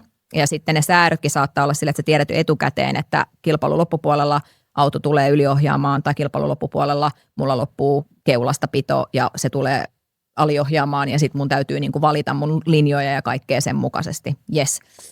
Mutta tässä kyseisessä veneilyssä, kun mä pystyn muuttaa ihan kaiken reaaliaikaisesti koko ajan. Avot. Koska se on sähkö. Ei, koska se veneilyssä se tavallaan sitä moottorin asentoa pystyy muuttaa. Eli mulla on niinku formularatti, ihan niin kuin mulla olisi formula-autossa, mutta se, missä formulassa vaihdetaan vaihteita ylös ja alas sellaisista niin kuin läpykköistä, niin mä vaihdan siinä mun moottorin korkeutta tai asentoa. Eli mä vaihdan moottorin korkeutta ylös alas, sitä kutsutaan liftiksi, eli vähän niin kuin hissi. Ja sitten siinä on semmoinen trimmi, joka muuttaa sitä moottorin niin kuin kulmaa joko ulospäin tai sisäänpäin, ja se määrittää sitä, että miten se keula menee, eli onko se keula kuinka korkealla. Ja nyt, koska meillä on tässä kyseisessä veneessä vielä semmoiset hydrofoilit, eli samantyyppiset niin kuin siivekkeet, mitä vaikka se SailGP:ssä tai America's Cupissa on, eli ne menee niin kuin lentää hydrofoilien päällä, niin mun pitää sitä lentokorkeutta säädellä jatkuvasti. Ja se lentokorkeus, niin sitä säädetään sitten niin kuin todella tarkkaan. Ja sanotaan, että semmoinen operaatioikkuna, missä se toimii kaikesta parhaiten, me puhutaan ihan parista millistä, mutta se on, niin kuin, se on kaikki kaikessa. Ja sun pitää jatkuvasti lukea sitä vettä ja ennakoida, mitä tulee tapahtua seuraavaksi. Ja sun pitää sitten niin kuin muuttaa jatkuvasti niitä säätöjä siinä veneessä, että se lentää sen koko ajan. Ja sitten jos sekin tippuu niiltä foileilta, eli siellä tapahtuu semmoinen kavitaatio, eli niin kuin se alkaa kuplia se vesi siinä foilin pinnalla ja silloin se tiputtaa sen alla. Samalla kuin lentokoneessa, eli sä oot ollut lentokoneessa ja sitten tulee turbulenssia, eikö niin? Se alkaa siellä, niin kuin, siihen tulee ilmakuoppa ja silloin se tiputtaa yhtäkkiä, se loppuu se lentäminen. Ja sitten se nappaa taas uudestaan kiinni ja muuta, eli se aina se on se tavallaan ilmaa, joka tulee siihen siipeen, se menee siihen ilmapatjaan, niin se tiputtaa sen liftin, eli sen niin kuin nosteen siitä pois. Niin ihan samalla tavalla tässä se toimii, mutta se on vaan vesi se elementti, ei ilma. Niin sittenhän se ajaa siihen, että jotta sä voit maksimoida sitä lentämistä, mitä korkeammalla lennät, sitä kovempaa meet, mutta se ei tietenkään voi lähteä ilmaan, niin sä jatkuvasti säädät sitä lentokorkeutta ja sitä limittiä vasten. Ja sitten tietenkin jokaiseen suuntaan siinä kilpailuradalla. Ehkä se vuorovesi vie paremmin sua tuohon suuntaan ja sitten taas siellä on joku pyörä jossain kohtaa ja vesi toimii eri lailla tonne suuntaan ja aallot menee tuohon suuntaan, niin sun niinku, se on semmoinen niinku aivan upea aivoruokakokonaisuus, missä sä koko ajan maksimaalisesti säädät ja mietit, miten sä pääset vieläkin kovempaa. Plus sitten tietenkin se kilpailuelementti, että siinä on itse muut veneet, niin, totta kai. jonka kanssa kilpaillaan. Ja sitten meillä on vielä strategia mukana, eli on niin kuin lyhyt kierros, pitkä kierros ja normaali kierros. Ja lyhyt ja pitkä pitää ottaa kerran kilpailun aikana, kun loput kierrokset ajetaan sitten sitä normaalia. Eli sitten vielä sekin siihen, että sun pitää aina onnistua niin kuin täydellisesti ja eri kohdissa sitä rataa myöskin. Niin tämä on niin kuin kognitiivisesti todella paljon vaativampaa tämä nykyinen laji, mitä mä teen versus sitten se formuloilla, vaikka sielläkin sekin on ihanaa ajatusten ruokaa, mutta sekin on ihanaa sellaista analytiikkaa. Ja sitä, mutta se on ehkä enemmän niin kuin sitä semmoista pidemmän ajan ennustamista, kun tämä on sitä niin kuin ennustamista siihen, mitä tapahtuu seuraavan sekunnin aikana. Niin kuin reaktiivista. Reaktiivista. Joo, just näin. Ja koetko sä, että toi niin kuin tukee tavallaan paremmin sun ominaisuuksia? Se, että sä oot niinku koko ajan ennäs tilanteen päällä ja mietit. Ja tietyllä tavalla joo, se on tuonut kaikki mun niin kuin vahvuudet esiin todella hyvin. Koska mä oon todella analyyttinen ja sitten semmoinen tosi niin kuin, nopea ongelmanratkaisija. Joo. Tavallaan haen aina sitä parasta mahdollista ratkaisua ja sitten toimin tavallaan tosi nopeasti. Plus, että sitten siinä on se tunne-elementti. Että jos joku talentti mulla niin kuin tähän lisäksi vielä on, niin se on se paljon puhuttu perstuntuma. Eli just se, että mun keho vaan yksinkertaisesti tuntee ja tunnistaa ihan kaikki, mitä tapahtuu. On se sitten tässä hetkessä tai on se sitten siinä ajaessa tai missä tahansa muussa. On se sitten tanssissa, vaikka TTK:ssa kävin tanssimassa tuossa 2 vuotta sitten, niin en mä mitään niin kuin tavallaan osannut tanssiin, mutta mä oon tosiaan hyvä prosessoimaan informaatiota. Sitä niin kuin joka kerta se opettaja Matti Puro Kottikärryllisen toi mulle aina joka päivä niin kuin siitä, että miten se keho pitää olla ja mitä me halutaan missäkin niin kuin toteuttaa. Ja ne koreografiat, kaikki nehän oli kuin ratoja siinä lattiassa, että nekin mä opin niin kuin tosi nopeasti. Sen takia, että se oli vaan tavallaan hyvin luonnollista. Vaikka tanssi ja ajaminen on hyvin erilaista, niin lähtökohtaisesti ajattelet, että eihän niillä ole mitään tekemistä keskenään, mutta niissä oli ihan hirveästi tekemistä keskenään, niin kuin kaikilla muillakin asioilla. Ja tuossa on hauskoja niin kuin hirveästi yksilöllisiä eroja sillä, että mä juttelin just yhden Tenniksen top 50 pelaajan kanssa ja hän sanoi, että hän ei mieti mitään. Silloin kun se pelaa, niin siis päässä ei ole mitään. Wow. Että se on ihan siis semmoinen niin kuin kirkas järvi, joka on niin kuin täysin tyyni. Että kaikki tavallaan ne, tietysti on tosi hyvä pelaa sitä lajia ja lukeen peliä ja kaikkea, mutta kaikki on niin kuin tiedostamattomia prosesseja. Oho, mutta Niin mitäs sitten, jos siinä hänen niin kuin mielenmaisemassa tai jossain tapahtuu jotain? No. Niin kuin, mikä niin kuin... Se kuvaili, että se on niin kuin opetellut sillain, että se pyrkii tekemään niin, että ei tapahdu. Että sillä on niin kuin mentaalikikkoja itsellä siihen, että se pystyy olemaan niin kuin periaatteessa sillä että zone outissa. Tietyllä tapaa antaa kehon tehdä, mitä se tietää, että sen täytyy tehdä. Mutta tietysti tässä on niin kuin varmastikaan niin kuin analogia ei toimi siinä mielessä, koska tennis on kuitenkin ns. Suljettu ympäristö. Sulle ei tule mitään aaltoa, joka niin kuin yhtäkkyä lopettaa sieltä. sun kisan. Niin, mutta se vastustaja voi olla ihan uudet kikat. Se voi ollakin, että se pelaa jollain tyylillä tai lyö jollain eri tavalla, tai se ei niin kuin, sun on vaikeampi lukea sitä, koska se pitää mailaa eri tavalla, tai se ei vedäkään sillä samalla tekniikalla tai jotain. Rytmiä tai riahuu tai mitä tekee tahansa. jotain. Niin. Siis. Mutta toi on mielenkiintoista. Tosi hauska kelaa, että se pystyy luottaa tuohon intuitioon noin paljon. Joo. Ja kyllä mäkin joudun siis luottaa intuitioon hirveän paljon. Ja varsinkin ensimmäisenä vuotena, kun mä menin tuohon niin veneilyyn, nythän mulla on jo toinen vuosi, että mä oon ihan todella kokenut jo. Mutta varsinkin ekana vuonna, niin joka kerta kun mä menin ajaa kilpailuun, eihän mulla ollut siis hajuakaan, mitä mä tuun tekemään. Eli siis oli täysin intuitiivista ja usko tavallaan siihen, että kaikki tulee järjestyä. Ja joka kerta se usko on siellä edelleen. Mutta nyt mulla on hirveä se mun tietopankki, mun tietokone, se on jo kasvanut tosi isoksi siinä mielessä, että mulla on todella paljon sellaisia quick fixejä niin sanotusti joka ikiseen asiaan. Eli mä oon tiedostanut kaikki ongelmat, mitä mulla on ollut ja tietynlaiset, ja ne liittyy tietenkin siihen veteen ja onko se siis, sekin vaikuttaa valtavasti, että onko se suolasta vettä vai onko se niin kuin ns-makeata vettä ja kaikki vaikuttaa siihen, miten se kokonaisuus niin kuin toimii. Niin mulla on järkyttävän paljon niitä sellaisia skenaarioita, että mitkä on mennyt pieleen ja miten niistä selvitään, jotta sitten, jos niin tulee tapahtuu, niin mulla ei tarvitse olla ajatusta siitä, että miksi niin tapahtuu. Mä vaan tiedostan, että nyt tilanne on tämä. Joo. Ja sitten mä tiedän saman tein, että mitä mun pitää säätää, jotta mä korjaan sen. Jotta siihen menee ihan 100 sekuntia tai kymmenyksiä versus siihen, että siihen menee monta sekuntia tai puolikierrosta tai muuta, että niin, siinä mielessä... Niin... Se on vähän niin kuin tilanne ohi sitten jo, että jos siihen menee muutama sekunti. Mulla menisi varmaan muutama sekunti. Kyllä. Se ratkaiseva ero justiin. Kyllä, mutta kyllä siinä pitää luottaa tavallaan se intuitio, että ehkä siinä niin kuin, ja jos et sä luota siihen sun omaan intuitioon, etkä sä luota niihin sun omiin taitoihin, niin silloin sä varmaan koet aika paljon enemmän paineita myöskin. Ja se niin kuin saattaa ottaa susta niin kuin sitten henkisen vallan. Jos et sä tiedä yhtään, mitä sä oot menossa tekemään, ja sä et pysty sitten luottaa siihen, että se on tarpeeksi se, mitä sä teet. Meillä on viimeisenä Kaskiain tämmöinen tunnusmerkki, Big Five persoonallisuuspiirteet. Älä paljasta eksakteja numeroita. Mä tiedän, että sä oot käyttänyt. Tämän käyttäjä pystyy App Storesta tai Google Playsta lataamalla testaan omansa, mutta käydään toi Big Five-malli läpi Emma Kimiläisen kautta. Introvertti vai ekstrovertti?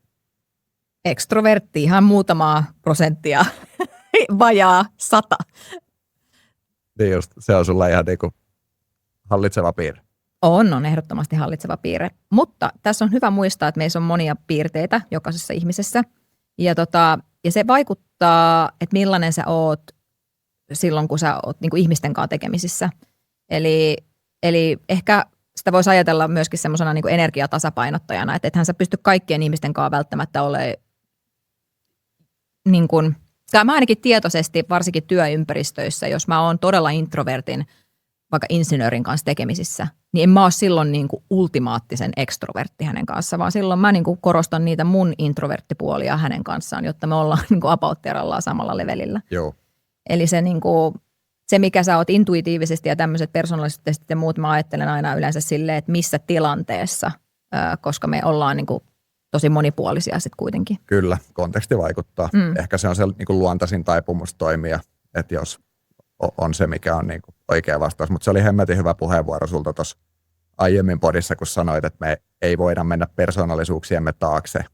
sillain, niin kuin, että käyttää sitä tekosyynä, että olen vaikka ikävä tolle ihmiselle, koska mä nyt vaan oon tämmöinen tai muuta. Joo, ei missään nimessä. Se on niin kuin suuruutta, että tunnistaa sen ja tulee vastaan. Kyllä. Sitten niin kuin erilaisissa konteksteissa. Ja kyllähän me nyt varmaan polttareissa ja mummulassa käyttäydytään vähän eri tavalla. Meinaatko? Saattaa olla. Tunnollisuus. Oletko tämmöinen niin kuin viimeisen päälle organisoitu vai pikkusen vapaa taiteilija, ei strukturoitu? No mä oon jotain sitten väliltä. Mä oon tosi spontaani myöskin. Mä otan tosi vahvasti vastaan niin kuin uusia ideoita ja aina just se ajatus siitä, että aina voi tehdä paremmin ja jos joku niin kuin, tosi innokkaasti kokeilen uusia asioita, jotta voi kehittyä. Mutta sitten mä kyllä tykkään tietyllä tavalla rutiineista, koska ne on mun mielestä se semmoinen perusduuni on se sun kaiken pohja ja siinä pitää olla niin kuin jonkunnäköinen ajatus ja struktuuri, että miksi sä sitä teet ja miten sä sitä teet. Eli ehkä mulla on just se, että mä ajattelen asiat aika pitkälle ja sitten ne tietynlaiset prosessit luo sitä niin kuin tietynlaista, ainakin raamit ja sitten sellaiset niin kuin hyvän pohjan kaikelle tekemiselle, jotta siellä jää sitten tilaa sille pienelle spontaaniudelle ja semmoiselle jonkunnäköiselle vapaudelle. Mutta jos sä olisit vaan sellainen huithapeli ja aina vaan asiasta toiseen ja muuta, niin eihän sulla ole sitä pohjaa siellä sitten ollenkaan, mistä ponnistaa. Avoimuus uusille kokemuksille. Vähän itse sivusikin tuossa noin. Meinaa sitä, että onko semmoinen, joka etsii koko aika uusia tapoja toimia, kokeilee vai tykkääkö siitä niin kuin tutusta ja turvallisesta ympäristöstä? Joo, siis tykkään kokeilla, mutta pohja pitää olla. Ja se tunnollisuus siinä, että tuossa äskeisessä vielä niin teen kaiken, mitä aina olen niin kuin suunnitellut lähtökohtaisesti. Kuuntelen kyllä, on vanhemmiten oppinut kuuntelemaan kehoa, eli se pitää niin kuin kans muistaa, että ihan turha hakka päätä seinään. Joo. Jos se ei just sillä hetkellä toimi, että pitää niin kuin ymmärtää se, että milloin sä kehityt ja milloin sä et kehity.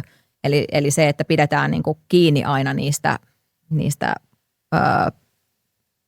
tavoitteista ja raameista, mitä on sovittu, että päästään eteenpäin. Mutta sitten just on toi vapaus siihen, että mun ehkä kysymys on aina ollut yksi sellaisista syvällisistä kysymyksistä, jonka aina esitän tilanteeseen kuin tilanteeseen, että kuka määrittää, että näin täytyy tehdä?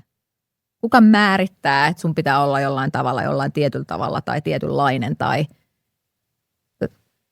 siihen on hyvä niin kuin jotenkin syvällisesti aina syventyä.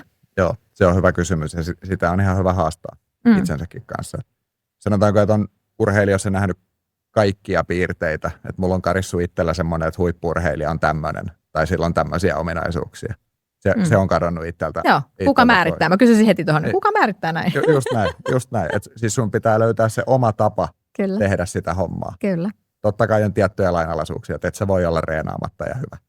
Joo, ei missään nimessä. Pitää olla kehityksen nälkä. On ehkä niin kuin yhtä tärkeä tai vieläpä tärkeämpi kuin se itse treenaaminen ja se, Kyllä. että sä pysyt siinä rutiinissa ja se, että sä oot motivoitunut, niin kehityksen nälkä on se, mikä pitää olla, koska se on se tapa oppia uutta. Ja jos sä opit koko ajan uutta ja jos sulla on sellainen ajatus siitä, että sä kehityt, niin silloin sulla on myöskin hyvä itseluottamus ja sä oot itse varma, koska sä tiedät, että sä osaat. Ja sä tiedät, että se on niin kuin, sä osaat niillä alueilla, missä sillä on merkitystä myöskin. Ja jos et osaa, niin opettelet. Juuri näin. Ja aina voidaan oppia lisää. Niin, sehän pitää tämän kaiken mielenkiintoista. Niinpä. Seuraavaksi meillä on emotionaalinen vakaus, eli käänteisesti neuroottisuus. Kuinka paljon sä reagoit stressiin? Tosi vähän. Tosi vähän. Mä en hirveästi stressaile.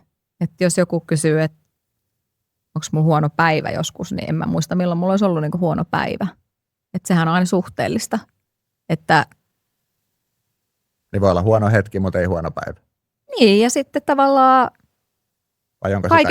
kaikessa huono, tai sekin on niin kuin, että huono. Miksi se olisi huono? Kuka määrittää, että se on huono? Koska jos sä voit oppia siitä jotain, vaikka ne olisi epäonnistumisia tai jos ne ei olisi jotain, mitkä olisi mennyt ihan putkeen, niin niissä on aina jotain semmoista, mistä mä löydän hyvää. Et ehkä se on jotenkin semmoinen mun niin kuin perusmentaliteetti ollut ihan lapsesta asti.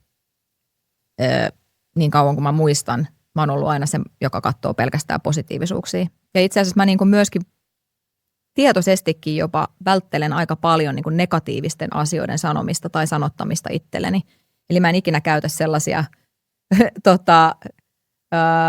tämäkin jo särähti mun korvaan, että mä sanon, että en ikinä jotain. Mutta tosi harvoin, jos ollenkaan käytän esimerkiksi niin kuin sanoja, että mä vihaan jotakin. Mä vihaan mitään. Niin kuin tavallaan, että aika niin kuin, jotenkin vahva sanonta, että mä vihaisin jotain tai että mua ärsyttää. Mieluummin mä sanon, että ehkä mua turhauttaa tai ehkä mua otti päähän joku juttu, mutta että, niin kuin, että tavallaan sellaisia tosi vahvoja negatiivisia lausahduksia, sanoja, niin mä välttelen ihan niin kuin tietoisesti, koska en mä koe, että mä koskaan ajattelisin niin mustavalkoisesti asioista. Että mä ehkä katon tätä maailmaa todella monimuotoisten ja värikkäiden lasien läpi. Ja on kyllä se, joka aina ratkaisukeskeisesti löytää kaikki mahdolliset niin kuin positiiviset puolet kaikesta ja on niin kuin todella semmoinen joustava ja ehkä semmoisella mentaliteetillä, että tällaista tänään ja toisenlaista huomenna. Pätee hyvin golfiin. Joo. Vähän niin kuin kummelin säämies. Täällä on tämmöistä ja tuolla on tommoista. No vähän sä oot noudattanut sun äidin neuvoa muuten mielettömän hyvin. Täytyy sanoa siis siitä, että ei stressata asioita, mitä ei. No mä yritän aina miettiä, että heti kun mulla tulee se semmoinen niin kuin stressi ottaa jollain tavalla valtaa, tai niin ensinnäkin siinä on pari asiaa. Siinä on just se, että varmasti se tulee sen takia, koska se on merkityksellistä jollain tavalla. Se, mitä sä oot tekemässä, mikä aiheuttaa sulla niitä tunteita, mikä on hyvä asia. Mutta sitten toisaalta taas niin aina miettii just sitä, että voiko mä vaikuttaa tähän. Voinko mä vaikuttaa sen missä hetkessä. Että kannattaako stressata, mihin sä käytät sun energian. Se on niinku se ydinkysymys aina kaikessa. Onko tämä mun energian arvosta ja mihin keskittyy milläkin hetkellä. Toi on varmaan sulla tuossa autourheilussa niin kuin mielettömän iso vahvuus. On. Että sä pystyt pitämään sun tunteet ja kaikki kasassa silloin, kun keskitytään ja ei lähde semmoisia mentaalispiraaleita ja muita liikenteeseen. Nimenomaan.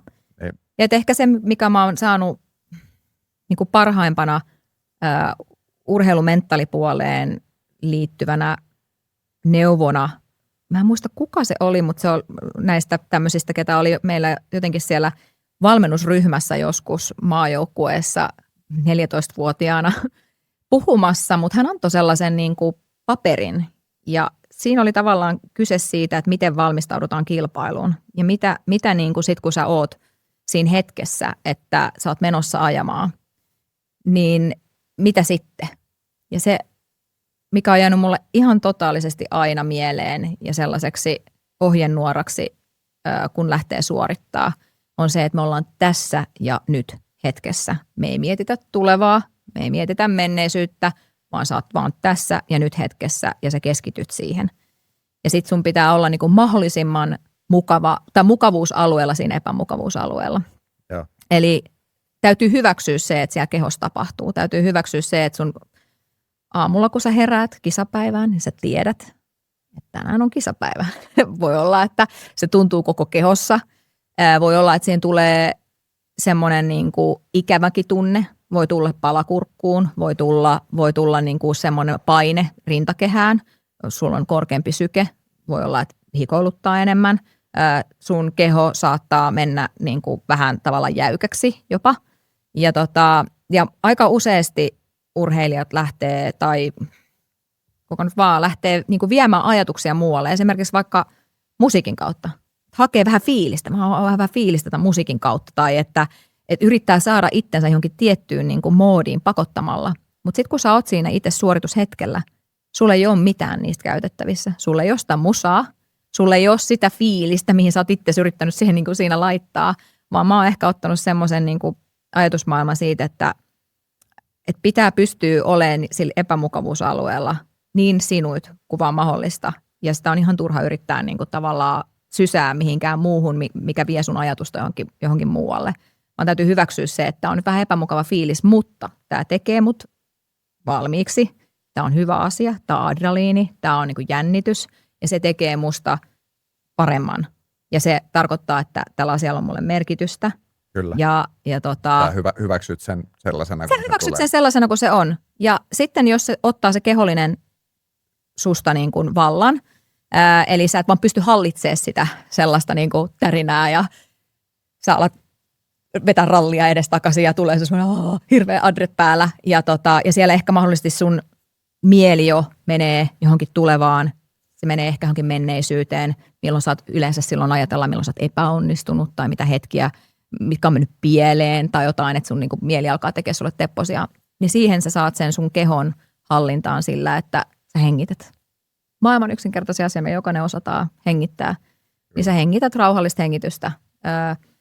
Teekö sä jotain boksihengityksiä? Ei, siis mä teen ihan perus. Nenän kautta sisään, joku varmaan 4 sekkoa.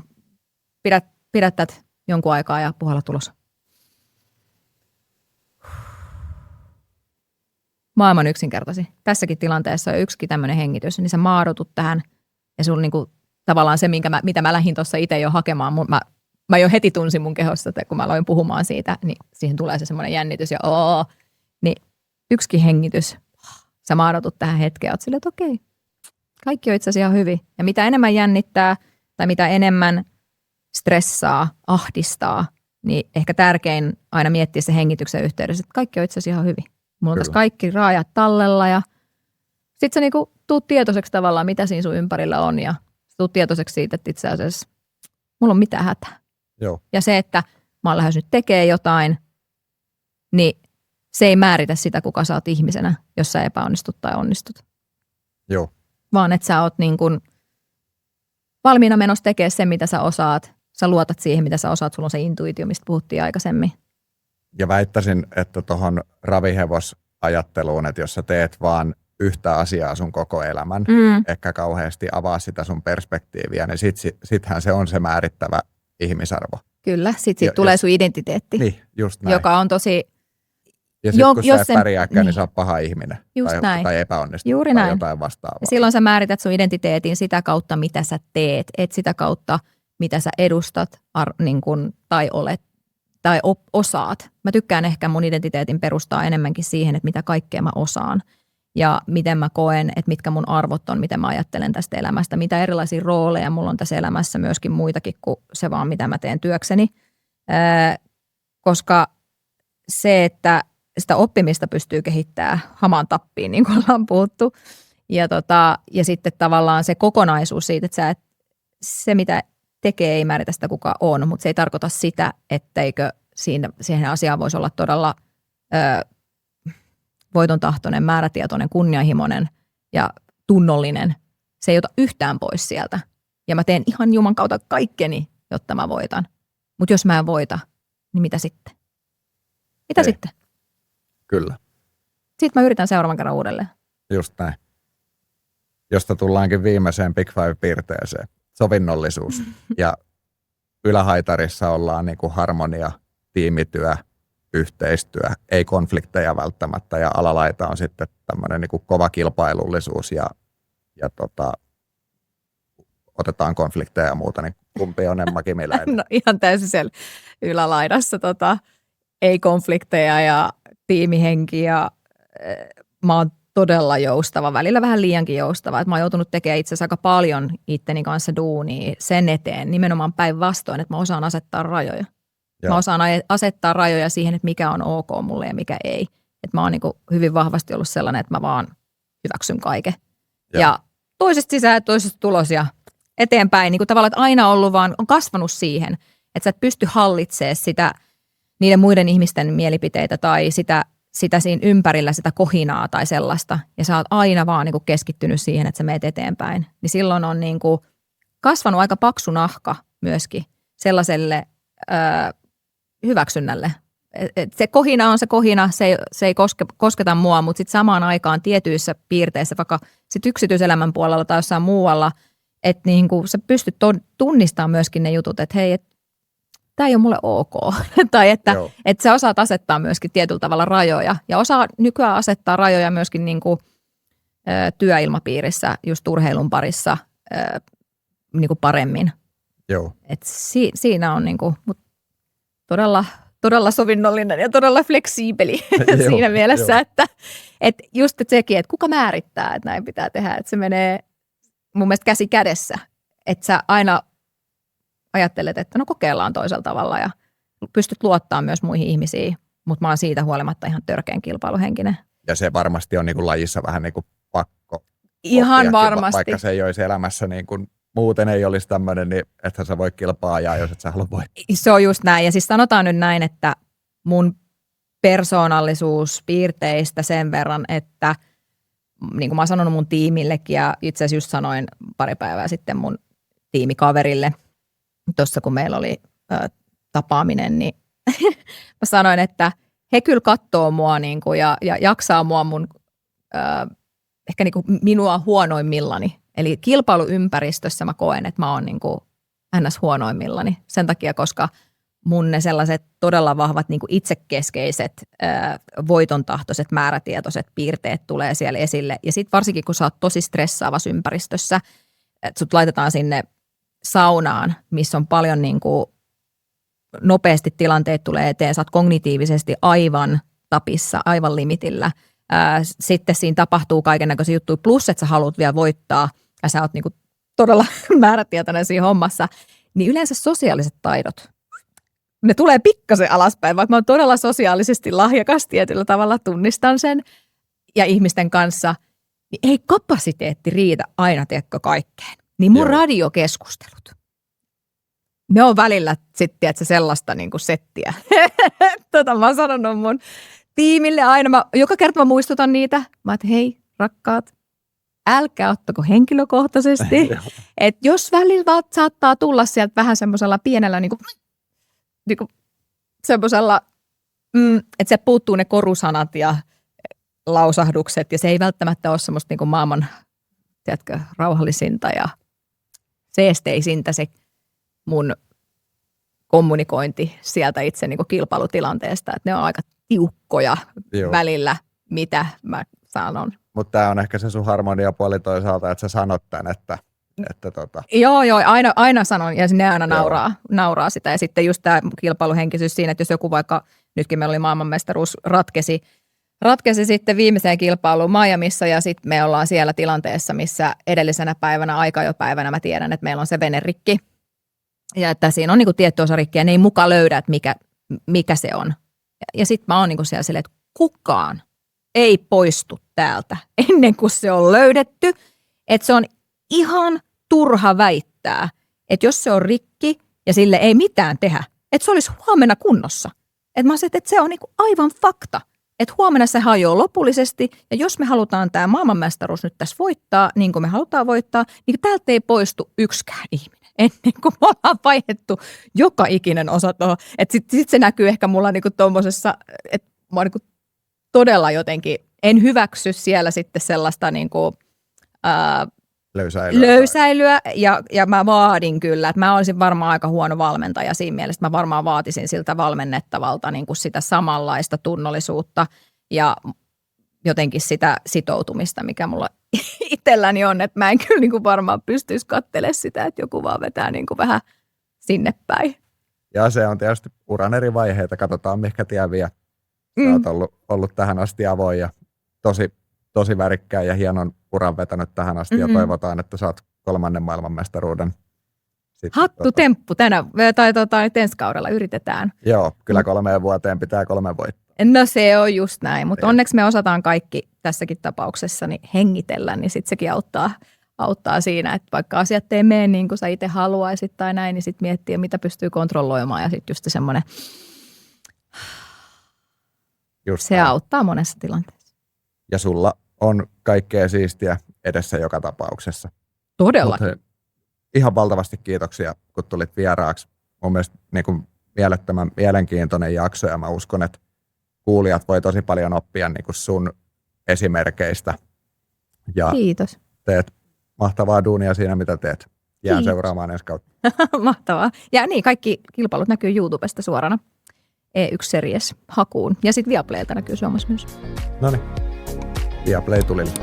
Kyllä. Ei ollut maksettu mainos. Ei ollut, vaikka mä oon töissä siellä. Okei, oli se ehkä sitä. Yes. Hei, kiitos. Kiitos.